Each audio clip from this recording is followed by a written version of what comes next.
ఐబొమ్మ రవి నోరు విప్పాడు. మొత్తంగా 5 రోజులుగా కూడా పోలీసు వారు కస్టడీకి తీసుకుని ఐబొమ్మ రవిని విచారణ చేస్తూ ఉన్నారు. అయితే మొదటి 4 రోజులు కూడా ఎక్కడా కూడా ఐబొమ్మ రవి నోరు విప్పని పరిస్థితి.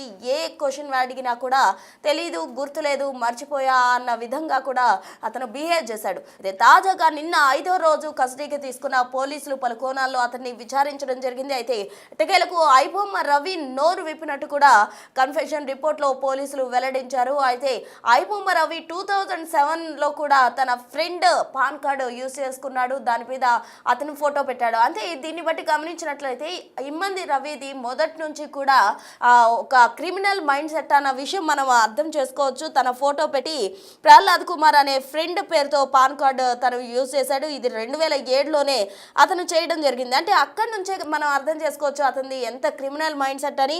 అయితే అతని స్నేహితుడి వివరాలు అడిగినప్పుడు తెలీదు అంటూ కూడా బుకాయించాడు. అంటే 2007లోనే తనకి పరిచయమైన స్నేహితుడి విషయం కోసం పోలీసులు అడిగినప్పుడు తెలీదు అని బుకాయించాడు.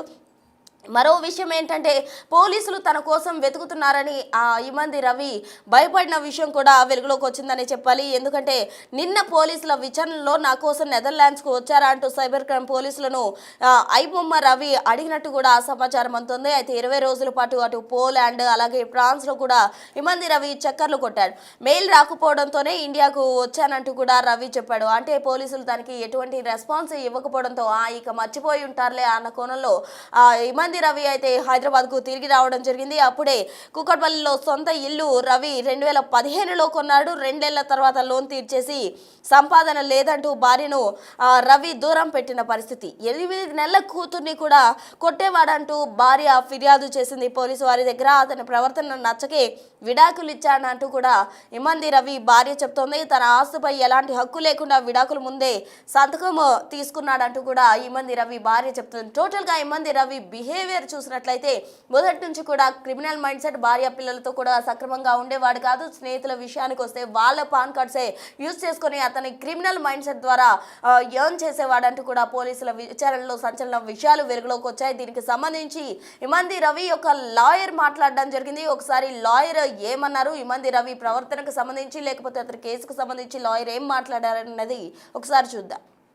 ఇవాళ ఐబొమ్మ కేసులో సైబర్ క్రైమ్స్ వాళ్ళు 5 రోజుల పోలీస్ కస్టడీ తర్వాత రవిని కోర్టు ముందర ప్రొడ్యూస్ చేసినారు. జడ్జి గారు ఇమ్మంది రవిని మళ్ళీ జ్యుడిషియల్ కస్టడీకి చెంచల్గూడ జైలుకి పంపించడం జరిగింది. మా బెయిల్ అప్లికేషన్ ఏదైతే మేము ఫైల్ చేసినామో అది పీపీఆర్ కౌంటర్ వేయలేదు కాబట్టి రేపు అంటే 25వ తారీఖుకి కౌంటర్ అండ్ హీరింగ్కి రేపు వేసినారు. తనని 28వ తారీఖుకి మళ్ళీ ప్రొడ్యూస్ చేయమని ఆర్డర్ ఇచ్చినారు. పీటీ వారెంట్స్ ఇంకా అయ్యలేదండి.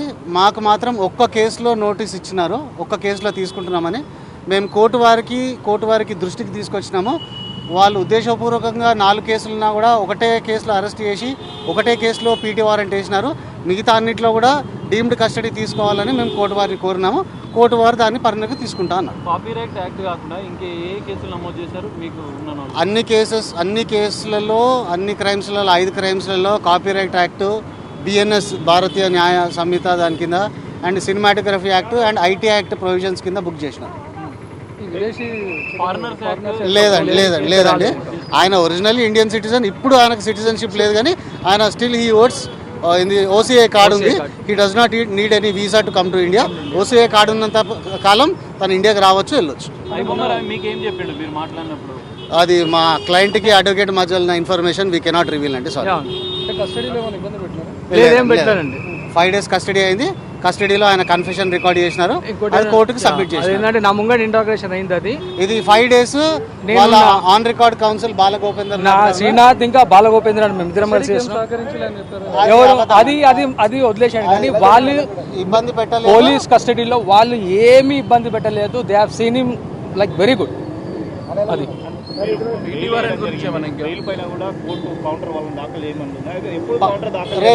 రేపటికి వేసినారు. రేపు కౌంటర్ అండ్ హియరింగ్కి రేపు most probably after lunch police వారు పీపీ గారికి కౌంటర్ ఇస్తే జడ్జి గారి ముందర ఆర్గ్యుమెంట్స్ ఉంటుంది. మొత్తం ఎన్ని కేసులు నమోదు చేసినట్టు మీకు తెలిసింది? ఇప్పటివరకు అయితే 5 కేసులు రిజిస్టర్ చేసినట్టు మాకు ఇన్ఫర్మేషన్ ఉంది. ఒక్క కేసులో వేశారు, ఇంకా 4 వేయలేదు. Crime number 347/25. ఓకే ఒక్క దాంట్లో వేశారు అది ఇంకా ఇంకా జడ్జి గారి దగ్గరికి రాలేదు. ఇంకో పీటీ వారెంట్ వేసారా దీంతో పాటు ఇప్పుడు దీంతో పాటు ఒకటే ఒక్క ఈ క్రైమ్ తో పాటు ఇంకో క్రైమ్ కేసులో రిమాండ్ అయినారండి, ఇంకో కేసులో రిమాండ్కి అడిగినారు, పీటీ రిక్వెషన్ ఇచ్చినారు, ఇంకా మూడిట్లలో ఫైల్ చేయలేదు. ఓకే ఎందులో కూడా లేదు. ఓకే ఇంకోటి అంటే రికార్డులో శ్రీవి శ్రీనాథ్, బాలగోపేంద్రనాథ్ ఉన్నారు. ఓకేనండి, right, thank you very much. మొత్తంగా ఇమ్మంది రవికి సంబంధించిన విచారణ నిన్నటితో ముగిసింది. నిన్న కస్టడీ 5వ రోజు ముగియడం జరిగింది. దీంతో అతన్ని కోర్టులోకి ప్రవేశపెట్టారు. అయితే అనంతరం ఏం జరుగుతుంది అన్నది ఇవాళ తెలియబోతుంది. మొత్తంగా ఐబొమ్మ రవి ఆది నుంచి కూడా అతని మెంటాలిటీ క్రిమినల్ మైండ్ సెట్ గానే ఉండేది. అతను ఏం చేసినా కూడా క్రిమినల్ మైండ్ తోనే ఆలోచించేవాడు. అంటే అతను ఫ్యామిలీతో కావచ్చు, ఇతర స్నేహితులతో కావచ్చు, ఎప్పుడు కూడా తను మంచిగా బిహేవ్ చేసిన ఆనవాళ్ళు ఎక్కడా కూడా పోలీసు వారు విచారణలో గుర్తించడం జరిగింది. ఎందుకంటే అతని వైఫ్ కూడా చెప్పింది, తన 8 ఏళ్ల పాపను కూడా ఇమ్మంది రవి కిరాతకంగా కొడుతూ ఉండేవాడంటూ కూడా తన భార్య చెప్పింది. అతని ప్రవర్తన నచ్చకే విడాకులు ఇచ్చారు. విడాకులు ముందే తన సంపాదనకు అతనికి ఎటువంటి సంబంధం లేదు అని చెప్పే విడాకులు తీసుకున్నట్టు కూడా, సంతకం చేసినట్టు కూడా ఐబొమ్మ రవి వైఫ్ చెప్పడం జరిగింది. మొత్తంగా ఐబొమ్మ రవి తండ్రి కూడా నేను ఆ బిగ్ టీవీతో మాట్లాడడం జరిగింది. అయితే తన కుమారుడు చేసిన విషయానికి సంబంధించి అతను తప్పు రైటు అని నేనేమి చెప్పను, చట్టం తన పని తాను చేసుకుంటూ పోతుందంటూ కూడా అటు ఇమ్మంది రవి తండ్రి చెప్పడం జరిగింది. అయితే మొత్తంగా తన కుమారుడికి సంబంధించి కూడా పోలీసులు తమ పని తాము చేసుకుంటూ పోతారు, ఏది మంచిదైతే అదే జరుగుతుందంటూ కూడా ఐబొమ్మ రవి మాట్లాడడం జరిగింది. ఇక స్నేహితుల విషయానికి వస్తే ఐబొమ్మ రవి 2007లోనే తన స్నేహితుడి పాన్ కార్డ్ తీసుకొని అక్కడ తన ఫోటో పెట్టుకొని అతను సొమ్ము చేసుకున్న పరిస్థితి. అంటే దాన్ని బట్టి మనం చూసినట్లయితే అక్కడి నుంచే అతని బిహేవియర్ క్రిమినల్ మైండ్గా కూడా మనం అర్థం చేసుకోవచ్చు. అయితే ఐబొమ్మ రవికి సంబంధించిన తాజా అప్డేట్స్ అందించేందుకు మా ప్రతినిధి సాగర్ లైవ్లో జాయిన్ అయ్యేందుకు సిద్ధంగా ఉన్నారు. వారిని అడిగి మరిన్ని వివరాలు తెలుసుకుందాం. సాగర్ లో కూడా పీటీ వారెంట్ మీద అదుపులోకి తీసుకొని ఇంకా లోతుగా విచారించాలని చెప్పి సైబర్ క్రైమ్ పోలీసులు భావిస్తున్నారు. 100 కోట్లకు పైగా ఎన్ఆర్ఐ అకౌంట్లలో లావాదేవీలు జరిగాయి. మొత్తం 35 అకౌంట్లలో కూడా పెద్ద ఎత్తున కోట్లాది రూపాయల లావాదేవీలు జరిగినట్లు ఇప్పటికే సైబర్ క్రైమ్ పోలీసులు గుర్తించిన నేపథ్యంలో ఆయా బ్యాంకులకు కూడా లేఖ రాశారు. సో బ్యాంకుల నుంచి లేఖ వచ్చిన అనంతరం కూడా ఇంకా మరింత ఐబొమ్మ ఆర్థిక లావాదేవీలు, ఎందుకంటే బెట్టింగ్ యాప్తో పెద్ద ఎత్తున సంబంధాలనే కోట్లాది రూపాయలు ఆర్జించాడని ఇప్పటికీ సైబర్ క్రైమ్ పోలీసులు అనుమానిస్తున్న నేపథ్యంలో బ్యాంకుల లావాదేవీల అంశం వచ్చిన అనంతరం, క్లారిటీ వచ్చిన అనంతరం మరింత లోతుగా దర్యాప్తు చేయాలని భావిస్తున్నారు. డొమైన్ల విషయంలో ఇప్పటికే యుఎస్ కంపెనీ ఈఆర్ ఇన్ఫాటెక్ పేరుతో ఎన్ని డొమైన్లు కొన్నాడన్న అంశాలు ఇప్పటికే సైబర్ గురించారు. యుఎస్ డాలర్ల ద్వారా దాన్ని విక్రయించినటువంటి ఇన్వాయిస్లను కూడా పోలీసులు స్వాధీనం చేసుకున్నట్లు తెలుస్తుంది. దాదాపు 10-15 వెబ్సైట్లను, బెట్టింగ్ యాప్స్లను తన ఐబొమ్మ స్క్రీన్ పైన వచ్చే విధంగా కూడా తాను అంటే ప్రమోట్ చేస్తూ పెద్ద ఎత్తున కోట్లాది రూపాయలు ఆర్జించారు. 100 కోట్లకు పైగా ఈ విధంగా లావాదేవీలు జరిగినట్లు కూడా పోలీసులు భావిస్తున్న పరిస్థితి. అయితే ఇప్పటికే బెయిల్ పిటిషన్ కూడా ఇప్పటికే ఐబొమ్మ రవికి సంబంధించినటువంటి అడ్వకేట్ శ్రీనాథ్ వేశారు. నిన్న మీడియాతో మాట్లాడుతూ కూడా కొన్ని అంశాలు చెప్పారు. సో 2-3 కేసులు నమోదయ్యాయి. ఐటీ యాక్ట్, ఇటు కాపీరైట్ యాక్ట్, సినిమాటోగ్రఫీ యాక్ట్ ప్రకారం అయితే బెయిల్ వచ్చే అవకాశం ఉంది. దానిపైన మేము ప్రయత్నం చేస్తామని చెప్తున్నారు. అయితే పోలీసులు ఇప్పటికే ఫోర్జరీ కేసు నమోదైంది, చీటింగ్ కేసు నమోదైంది. ఈ నేపథ్యంలోనే దానికి సంబంధించిన పీటీ వారెంట్ పైన కూడా ఇమ్మంది రవిని అదుపులోకి తీసుకుని విచారించాలని భావిస్తున్నారు. మరి ఈ రోజు విచారణలో ఏం తేలుతుందనేది చూడాలి. కొంత ఉత్కంఠగా మారిన పరిస్థితి. ఇమ్మంది రవికి అటు సోషల్ మీడియాలో నెటిజన్ల మద్దతు లభిస్తున్న నేపథ్యంలో ఈ రోజు బెయిల్ పిటిషన్ పైన ఎలాంటి వాదనలు ఉంటాయి, ఏం జరుగుతుందనేది తేలాల్సింది. మరోవైపు పోలీసులు మరో కేసులో అదుపులోకి తీసుకుని ఇమ్మంది రవిని విచారిస్తారనుకుంటున్నారు. మరి 100 కోట్ల లావాదేవీల విషయంలో, బెట్టింగ్ యాప్స్ సంబంధాల విషయంలో ఎలాంటి పరిణామాలు ఉంటాయి, పూర్తిస్థాయి దర్యాప్తులు అయితే మరికొన్ని విషయాలు బయటకు వచ్చే అవకాశం అయితే కనిపిస్తుంది. రాధిక. సో మొత్తంగా ఇమ్మంది రవికి సంబంధించిన పోలీస్ కస్టడీ నిన్నటితో ముగిసింది. ఈరోజు ఇమ్మంది రవి కేసు అప్డేట్ వచ్చే అవకాశం కూడా ఉంది. మొత్తంగా తన ఆస్తిపై ఎలాంటి హక్కు లేదంటూ కూడా ముందే భార్యతో సంతకం చేయించుకొని విడాకులు ఇచ్చాడు ఐబొమ్మ రవి. అటు కుటుంబంతోనూ, స్నేహితులతోనూ ఎవరితో కూడా అతను క్లియర్గా ట్రాన్స్పరెంట్గా ఉండలేదు. ఎక్కడ చూసినా కూడా తన క్రిమినల్ మైండ్ సెట్ని యూజ్ చేస్తూ వచ్చాడు. ఇమ్మంది రవి ఎట్టకేలకు నిన్న 5వ రోజు కస్టడీలో నోరు విప్పినట్టు కూడా పోలీసులు చెప్పడం జరిగింది. తన కోసం నెదర్లాండ్స్ వచ్చారంటూ కూడా అటు పోలీసులను ఐబొమ్మ రవి అడిగిన పరిస్థితి. మొత్తంగా పోలీసులు తన కోసం వెతుకుతున్నారంటూ కూడా అతను భయపడ్డాడు. 20 రోజుల పాటు ఫ్రాన్స్, పోలాండ్లోనే అతను చక్కర్లు కొట్టిన పరిస్థితి. తాజాగా ఈమెయిల్ వదిలిన దానికి ఎటువంటి రిప్లై రాకపోవడంతో పోలీసులు ఇక మర్చిపోయి ఉంటారులే అని హైదరాబాద్కు వచ్చాడు. అయితే హైదరాబాద్లో పోలీసులు ఇమ్మంది రవిని అదుపులోకి తీసుకుని అరెస్ట్ చేయడం జరిగింది. అరెస్ట్ చేసిన అనంతరం అతన్ని కోర్టుకు హాజరుపరిచిన అనంతరం 5 రోజుల కస్టడీకి పోలీసు వారు కోరారు. 5 రోజుల కస్టడీలో మొదటి 4 రోజుల విచారణలో ఐబొమ్మ రవి నోరు విప్పలేదు. ఏ ప్రశ్నకు కూడా తెలీదు, గుర్తులేదు, మర్చిపోయాను,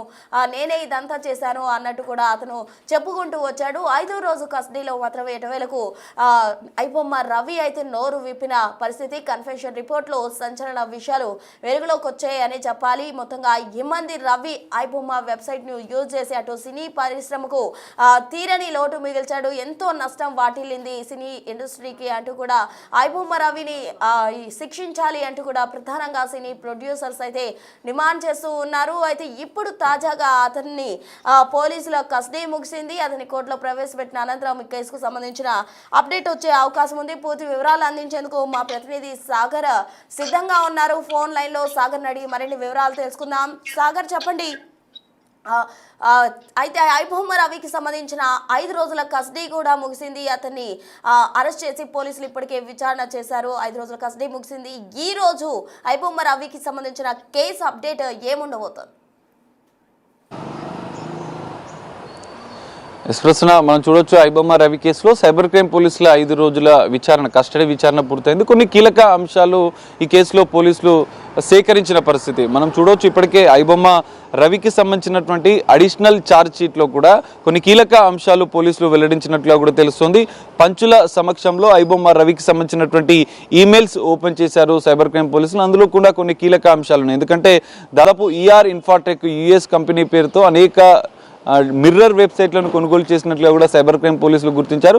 దానికి సంబంధించి యుఎస్ కంపెనీ పేరుతో విక్రయించినటువంటి డొమైన్స్కి సంబంధించినటువంటి వివరాలు, దానికి సంబంధించినటువంటి ఇన్వాయిస్లను కూడా సైబర్ క్రైమ్ పోలీసులు స్వాధీనం చేసుకున్నారు. ఒక్కో డొమైన్కి ఒక్కో కోడ్, సపరేట్ కోడ్ని ఏర్పాటు చేసుకున్నట్లు కూడా పోలీసులు గుర్తించారు. ఓపెన్ చేయగానే, జనరల్గా ఐబొమ్మ ఓపెన్ చేయగానే రీడైరెక్ట్గా బెట్టింగ్ యాప్స్ ఓపెన్ అవుతుంటాయి, మిగతా గేమింగ్ యాప్స్ ఓపెన్ అవుతున్నాయి. దాన్ని ఓపెన్ అయ్యే విధంగా కూడా ఐబొమ్మ రవే డిజైన్ చేసినట్లుగా కూడా గుర్తించారు. ఏదైతే 3 నుంచి 5 సెకండ్ల పాటు ఆయా కంపెనీలకు సంబంధించినటువంటి ప్రమోషన్స్ ఉండే విధంగా కూడా తాను డిజైన్ చేసుకున్నాడు. ఎందుకంటే ఐబొమ్మ ఓపెన్ చేయగానే మనం చూడొచ్చు 1x బెట్ అని, 4A బెట్ అని, ఇట్లా పరా మ్యాచ్ బెట్ అని, రాజ్ బెట్ అని, ఈ 4 బెట్టింగ్ యాప్స్కి సంబంధించినటువంటి ప్రమోషన్స్ పెద్ద ఎత్తున చేసినట్లుగా కూడా పోలీసులు గుర్తించారు. అందులో కోట్లాది రూపాయలు ఆర్జించారు. దాదాపు 100 కోట్లకు పైగా ఈ విధంగా బెట్టింగ్ యాప్స్ ప్రమోషన్ ద్వారా ఆర్థిక లావాదేవీలు, ఆర్థిక లబ్ధి పొందినట్లుగా కూడా సైబర్ క్రైమ్ పోలీసులు భావిస్తున్నారు. అందులో భాగంగానే ఇమ్మంది రవికి సంబంధించినటువంటి దాదాపు 35 బ్యాంక్ అకౌంట్లకు సంబంధించినటువంటి వివరాలు సేకరిస్తున్నారు.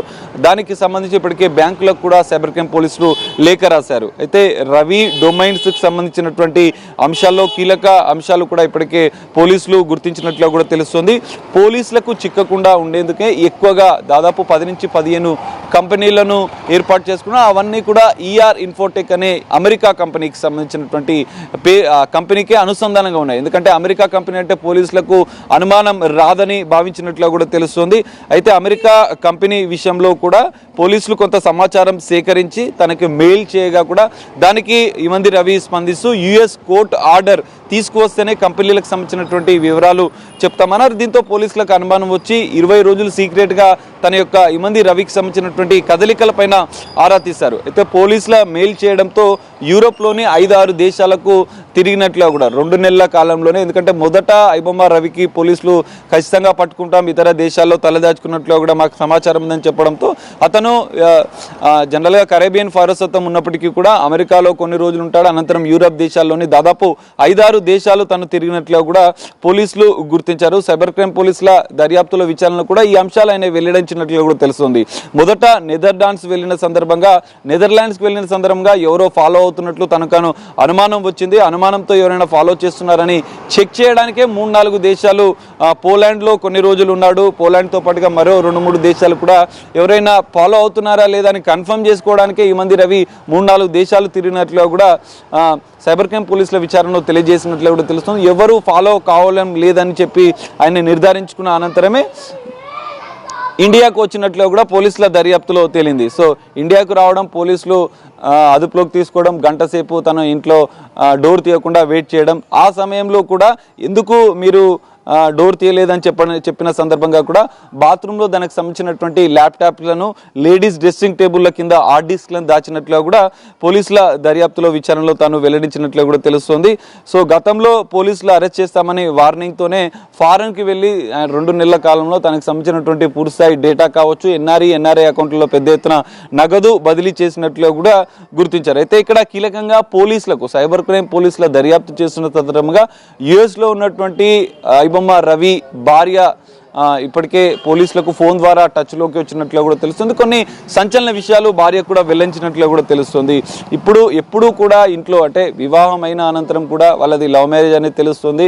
అనంతరం కూడా తను ఇంట్లో ఒక్కడే లోన్లీగా ఉండేవాడని, ఎవరితో మాట్లాడేవాడు కాదని కూడా భార్య చెప్పింది. ఒక్కడే పని చేసుకుంటూ, ఒకడే సైకోలాగా రూమ్లో తన వెబ్సైట్లకు సంబంధించినటువంటి పనులు చేసుకుంటున్నానని మాత్రమే చెప్పేవాడు, కానీ మిగతా వివరాలు చెప్పేవాడు కాదు. తన రూమ్లోకి వస్తే తన పైన కోపంతో, ఆగ్రహంతో కొట్టేవాడు అన్నట్లుగా కూడా చెప్పారు. తన 8 నెలల పాప పైన కూడా తను ఆ రూమ్లోకి వెళ్తే పిల్లల పైన, పాప పైన కూడా తను ఈ విధంగా దాడులు చేసేవాడు, అంటే కొట్టేవాడు అన్నట్లుగా కూడా ఇద్దరిని కొట్టేవాడు. అందుకే విసిగి వచ్చి నేను విడాకులు ఇచ్చానని మరికొన్ని ఐబొమ్మ రవికి సంబంధించినటువంటి సైకలాజికల్ ప్రాబ్లమ్స్ సంబంధించే కావచ్చు, తను ఏ విధంగా ఉండేవాడన్న అంశాలు కూడా తన భార్య ఫోన్లో అటు సైబర్ క్రైమ్ పోలీసులకు చెప్పినట్లుగా కూడా తెలుస్తుంది. ఇప్పటి వరకు ఐబొమ్మ రవి కేసులో కొన్ని కీలక అంశాలైతే పోలీసులు సేకరించారు. తాను ఒక్కడే ఇదంతా చేయలేదనే ప్రయత్నం అయితే చేస్తున్నాడు, కానీ తనకు సహకరించిన వారిపైన కూడా ఇంకా పూర్తిస్థాయి దర్యాప్తు సైబర్ క్రైమ్ పోలీసులు చేస్తున్నారు. 5 రోజుల కస్టడీ ముగడంతో ఈ రోజు నాంపల్లి కోర్టులో బెయిల్ పిటిషన్ పైన విచారణ ఉండే అవకాశం ఉంది. మరి బెయిల్ వస్తుందా లేదా అనేది ఈ రోజు తెలుస్తుంది. ఇప్పటికే మరో 4 కేసుల్లో కూడా పోలీసులు పీటీ వారెంట్ల పైన ఐబొమ్మ రవిని అదుపులోకి తీసుకోవాలని భావిస్తున్నారు. మరి ఈ రోజు కోర్టు ఎలాంటి తీర్పిస్తుందనేది చూడాలి, ఎలాంటి ఆదేశాలు ఇస్తుందనేది మాత్రం చూడాల్సిన పరిస్థితి.